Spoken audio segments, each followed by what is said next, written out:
vila kokoma na nyabe togbe komuela.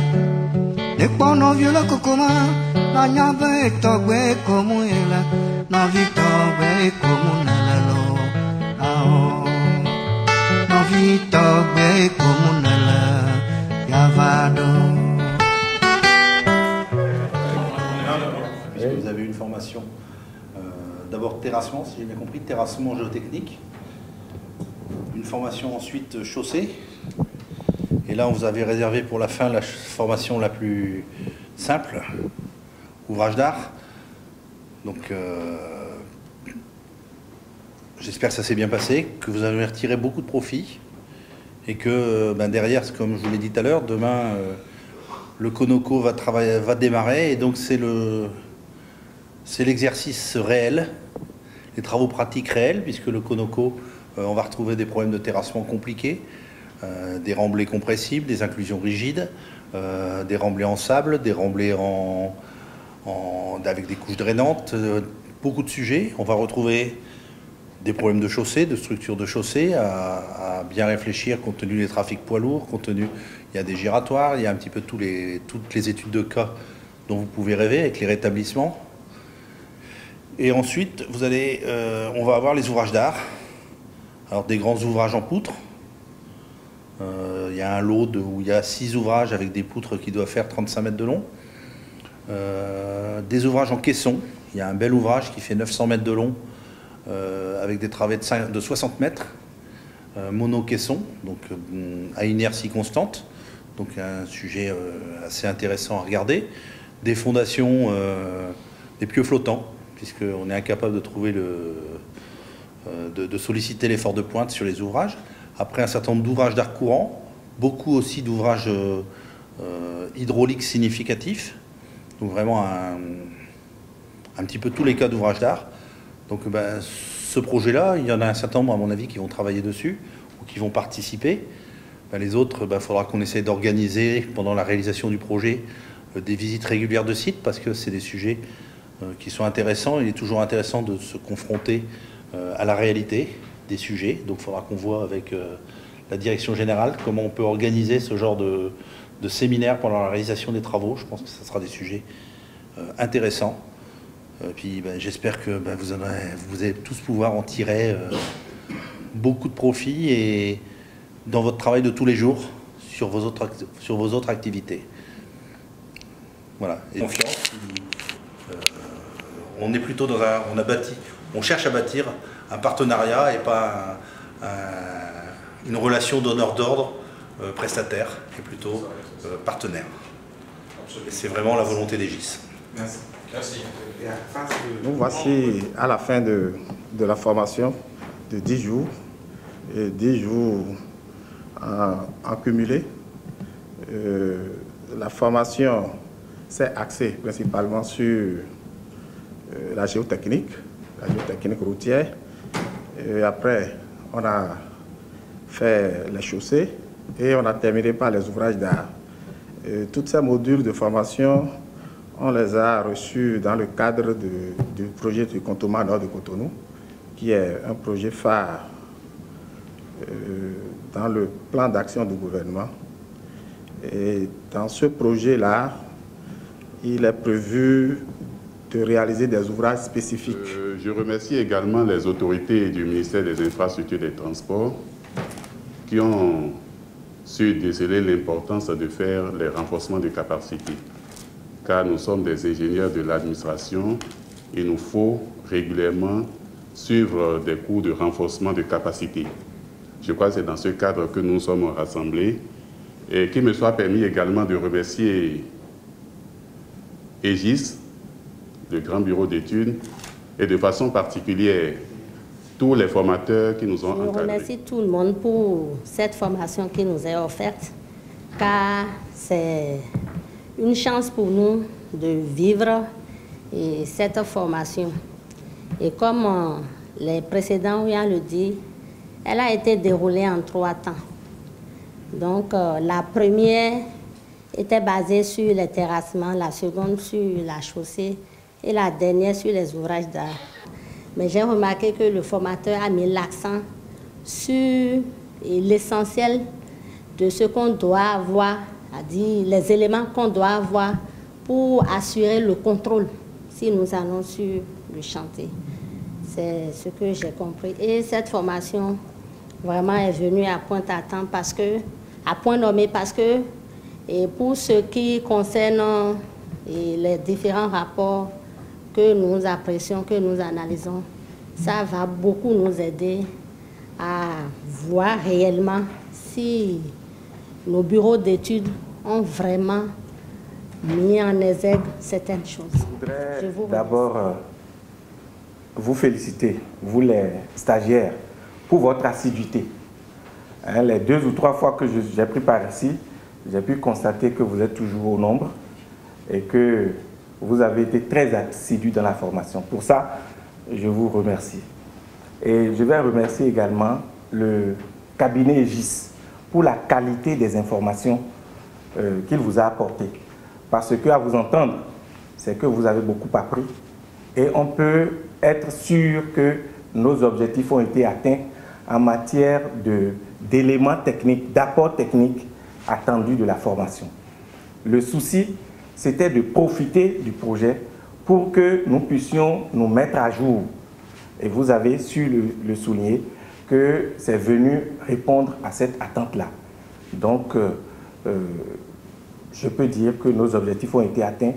Et je ne voudrais pas répéter celui qui a salué le chef de l'État, hein, parce qu'en réalité, l'initiative a été prise au niveau de la direction générale de profiter du projet pour former nos cadres, hein, de différentes structures, parce que ce n'est pas les cadres seulement de la DGI qui sont là. Nous avons, je crois, assemblé des cadres du CNRTP, de la direction des études et de la qualité et de la direction générale des infrastructures, c'est bien ça. Donc nous voulions que chacune de ces directions qui contribue techniquement à la réalisation des projets, on puisse se mettre à jour. Et si les objectifs ont été atteints, il était nécessaire qu'on remercie les initiateurs, mais également nos autorités qui ont soutenu l'initiative. Parce que même si on a pris l'initiative, si on n'avait pas eu les ressources pour pouvoir le faire, si on n'avait pas été accompagné, ce ne serait pas le cas. Donc, je souhaite que vous qui venez de vous former, vous puissiez vous mettre dans la prédisposition pour la suite. Dans une formation comme celle-ci, on n'a que les éléments de base. Il revient au cadre lui-même, à travers ses recherches, de fortifier la formation et de s'apprêter. Je veux compter sur vous pour que chaque fois qu'on va vous solliciter par rapport aux éléments techniques, que vous puissiez réagir comme cela se doit. Ce sera mon mot pour encore une fois vous remercier. Remercier tous les formateurs qui ont fait le déplacement sur plus de 5000 km pour nous apporter de l'aide. À mon tour, vous remercier d'abord, avant de vous féliciter pour votre prédisposition à nous aider à atteindre notre objectif. Parce que notre objectif, c'était de profiter de ce projet qui est le projet le plus complexe que nous avons au niveau du PAG. Thierry m'a dit ce matin ou hier que c'est le projet le plus complexe de l'Afrique. Actuellement, le projet du contournement nord de la ville de Cotonou. Nous avons estimé au moment où nous négocions le contrat avec Aegis qu'il fallait mettre un gros volet formation des cadres de l'administration qui sont chargés de suivre, de faire le suivi de ce projet-là. Nous avions initié cela, heureusement soutenu par les autorités de ce pays au plus haut niveau, à commencer par le président de la République, que nous devons remercier parce qu'aujourd'hui, nous aurons un projet, mais derrière, nous aurons de la compétence aussi bien dans l'administration que dans le secteur privé. Parce qu'il ne faut pas oublier que dans la mission d'Aegis, nous avons associé le bureau national ACEP et le laboratoire national du CNRTP qui, par ce projet, a pu nouer un partenariat avec un laboratoire de géotechnique assez connu dans le monde et ce n'est que des bénéfices que nous avons pour ce projet-là. Donc, le remerciement, c'est au gouvernement. Parce que nous, on ne peut pas prendre l'initiative, et comme le DTN l'a dit tout à l'heure, on peut ne pas être suivi. Mais le président de la République est préoccupé par la qualité des cadres qui sont chargés de négocier des gros contrats au nom de notre pays. Si nous sommes... enfin, vous comprenez ce que je veux dire. Donc, pour cela, cette première phase est terminée. Vous savez qu'il y a une seconde phase qui va se dérouler au siège d'Egis à Paris. C'était prévu 3 personnes dans le contrat d'Egis, mais j'ai pu obtenir avec Thierry ce matin qu'on puisse porter ce nombre-là à 5 sans incidence financière pour le pays. Je voudrais, au nom de l'administration routière, dire merci à Thierry pour avoir accepté de porter ce nombre-là à 5. Et nous allons, d'ici à là, vous désigner ceux qui vont prendre part à cette formation-là. Nous, on ne peut pas dire que nous sommes les premiers initiatives les premiers initiateurs de ce genre de formation.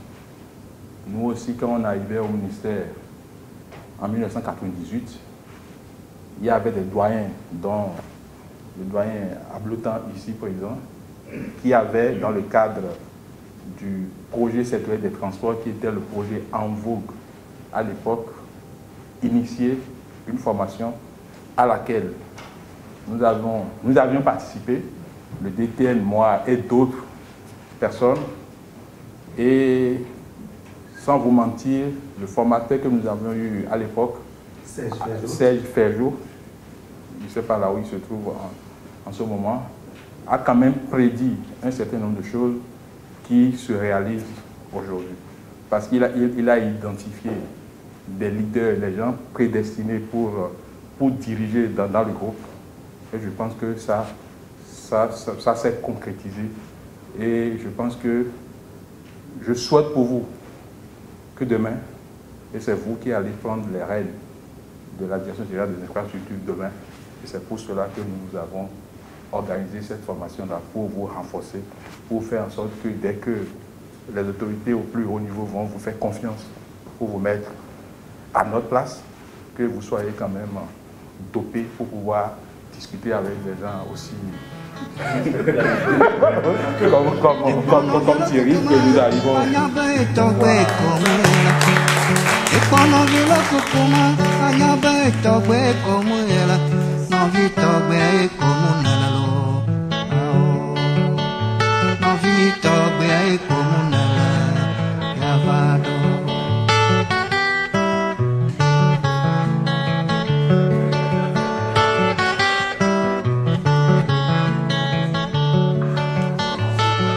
Anyigba são kaka, agamada fani bleu bleu.